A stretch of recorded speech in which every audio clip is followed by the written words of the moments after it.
Hein, de quoi?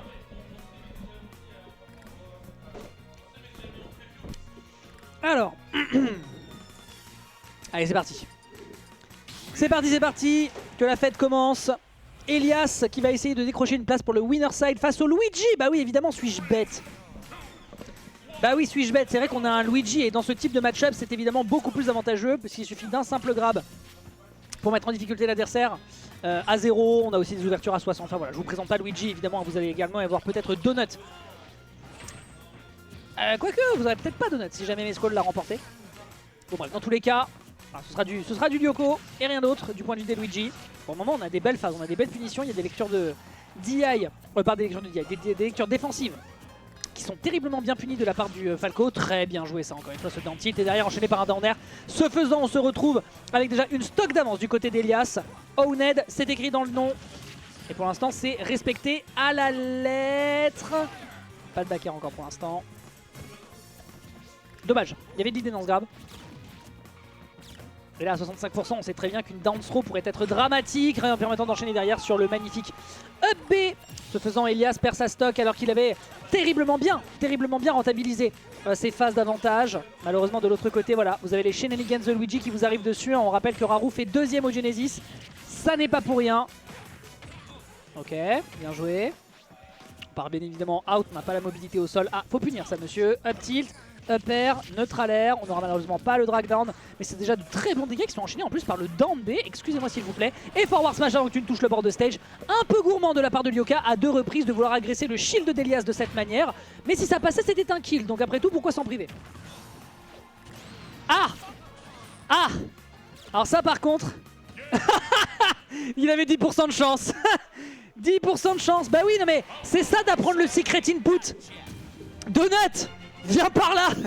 Viens par là que je t'attrape par la peau du dos! C'est ça de vouloir apprendre les secret input à des mecs qui font les cakes! Aïe aïe aïe aïe aïe! L'arnaque absolue! Bon bah voilà, tant pis hein! Mais vraiment, Lyoko il a vu le fire, il a vu le misfire, il a fait ah! Bon bah game 2 hein! Tant pis! Hein? Ouais, c'est Elias qui prend.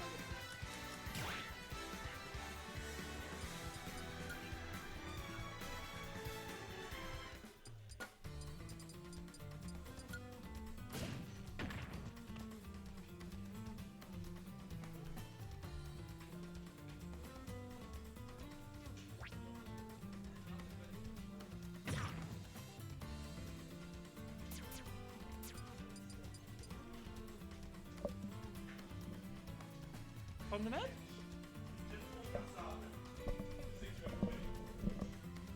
Je sais pas s'ils ont un problème de manette, mais...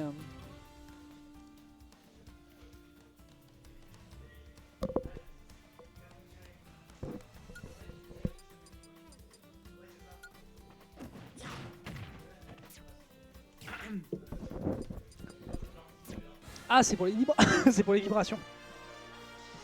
Ok. Pardon. Alors, maintenant que ce petit problème de contrôleur est terminé, on va pouvoir attaquer la suite des événements. Avec, on rappelle sur ce BO5, Elias qui pour l'instant, bah... Bon après Elias il prend la stock parce que pas de bol, 10% sur le misfire, bon. Après je ne sais pas ce que Lyoka a voulu chercher avec un side B, c'est peut-être un miss input. Quoi qu'il en soit, force à lui. Et on va pouvoir partir sur la game numéro 2. Des bonnes réponses qui ont été faites côté Lyoka, hein, notamment sur la down throw up B, mais derrière les 2 up B dans le shield. Malheureusement c'était déjà un poil tardif pour essayer de rattraper Elias qui était clairement calibré pour prendre la win. Donc bon. Ok. On sort de la fenêtre d'ouverture, on rappelle que c'est de 0 à 13%. Si je dis pas de bêtises, hein, les Luigi vous pourrez me corriger, mais je crois que c'est entre 0 et 13 sur tous les persos. Up B, ouais ok, on a anticipé la DI, malheureusement on n'aura pas la punition du back air qui était pourtant gratuite. Comme le fait Donut assez régulièrement s'il voit que l'adversaire n'est pas sur la bonne DI. Ok, très beau forward smash, l'adversaire qui se perd un petit peu sur cette air dodge. Et ça permet de faire exactement la même chose que sur la game précédente, à savoir prendre une avance considérable, sauf que cette fois-ci les rôles sont complètement inversés. Ah ouais! Et oui, moi aussi j'ai une 2B Beyblade, mais la mienne elle a de l'invincibilité au starter. Ça faut punir avec l'up smash, merveilleusement fait ici de la part d'Elias. Lyoka qui va concéder cette stock en prenant seulement 23%. Donc vraiment d'un côté comme de l'autre, malheureusement, eh bien on a des petites ouvertures dans le désavantage qui fait qu'on n'arrive pas à asseoir une domination totale sur l'adversaire.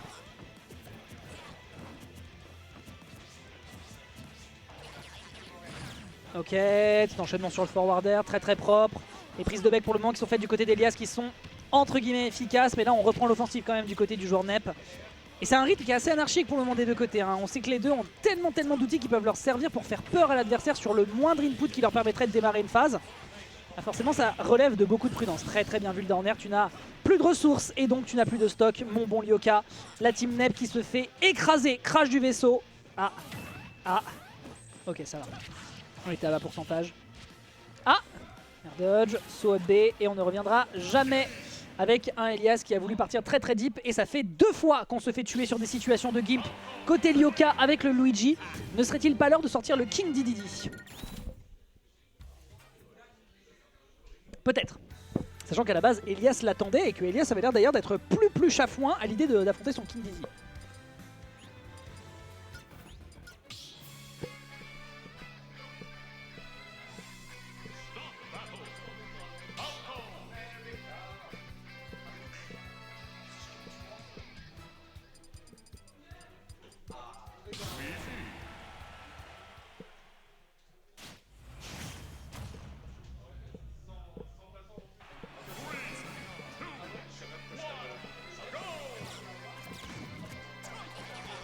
Allez, on y retourne. Excusez-moi. Faut quand même que le staff se nourrisse. Alors, d'un petite ouverture qui est faite immédiatement, encore une fois, en faveur d'Elias. Elias qui a vraiment des phases qui sont ultra efficaces. J'ai vu le Luigi de Lyoko, je ne casse pas ça. Voilà, je pars. Alors qu'à la base, il venait pour s'asseoir, je tiens quand même à vous le signaler. Donc je disais, oui, il y a des phases qui cette fois-ci sont plus rentables. Alors je sais pas si vraiment c'est spécifique à Rondoudou et je pense que c'est la flottiness du perso parce que je sais que pour des personnages rushdown, c'est très chiant. Mais en l'occurrence, là, on a l'air d'être beaucoup plus fonctionnel dans la façon de punir l'adversaire. On n'oublie pas que le désavantage de Luigi n'est pas du tout au rendez-vous. Hein. C'est un perso qui a beaucoup de mal à atterrir. Donc c'est compliqué dès qu'il se fait attraper et qu'on joue avec lui. Oh, moi aussi j'ai une petite pirouette cacahuète et derrière tu vas justement en payer le prix fort. 104%.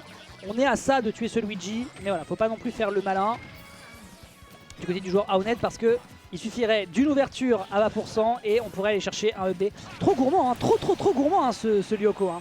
Personne ne fait ça. Hein. Personne ne fait ça à part Lyoko et pourtant ça ne marche pas. Ça ne marche pas. Ok. Tac. Voilà, bel enchaînement qui est fait. Petite phase d'avantage encore une fois bien rentabilisée. Le downer évidemment qui est tenté parce que pourquoi ne pas jouer à mêlée quand on peut jouer à ultimate? Bon après je dis ça. Ça marche aussi bien sûr ce jeu. Hop, petit down tilt. Il y a une punition à trouver. Up air enchaîné par après ce up tilt. Très bien vu ici au niveau de l'air dodge. Ah, Lyoka qui se dépêtre comme il peut. Quoi, malheureusement il était légèrement dans les airs et le up tilt pas retourné ne permettant pas de prendre la punition. Mais là Elias qui se perd sur cet up smash alors que pourtant le kill était gratuit. C'est dommage. Up smash. Le drift cette fois-ci pardon. Cette fois-ci qui aide pas mal. Ok, l'invincibilité malheureusement qui ne permettra pas d'être puni. Enfin le down B qui permettra pas d'être puni parce qu'on drift très bien en out. C'est une bonne tactique hein, en général utilisée par les Luigi, mais malheureusement encore une fois un Gimp qui est récupéré. Au niveau de l'off stage, il y a encore des trucs à revoir visiblement hein, du côté du joueur de la team Neptunia. Up smash derrière sur une spot dodge magnifique. Et on est sur sa dernière stock du côté du joueur de Falco. Attention les yeux. Il suffirait d'un grab, il suffirait d'une ouverture. Enfin, le temps que je parle, on a bien évidemment une phase colossale hein, qui est proposée ici de la part du joueur de la team Aouned. Mais là, regardez, un grab, hein, évidemment, on commence déjà à les ficher. Évidemment, il faut sortir du stage. Ah ouais, Elias a décidé de repartir en centre de terrain. Et bah pourquoi pas, après tout, ça prend le kill. Si ça avait pris le kill, ça aurait été absolument monstrueux. On va quand même pas encore mourir d'un misfire. Ça aurait été quand même sacrément triste. A-t-on l'occasion de trouver une punition ici du côté d'Elias? Non. Si ça avait tué sur le B, ça aurait été fantastique d'avoir le kill screen, mais non, on s'en est bien dépêtré. Et là, de l'autre côté, ça prend le kill derrière sur le down B. Le kill n'est pas encore sécurisé de la part d'Elias, enfin de la part de Lyoka. Elias qui a trouvé une très belle DI. Y a-t-il une punition à proposer? Cet up smash malheureusement n'est pas encore rentabilisé et c'est enchaîné avec un down B. Non, pas de Dakar de l'autre côté non plus. Les deux joueurs sont en train de donner absolument tout ce qu'ils ont pour essayer de prendre la win. Il y avait peut-être un forward smash à aller chercher, je ne sais pas. Ça ne prend pas encore le kill non plus sur cette machine à laver qui est proposée par le Luigi, mais ce sera plutôt Elias qui va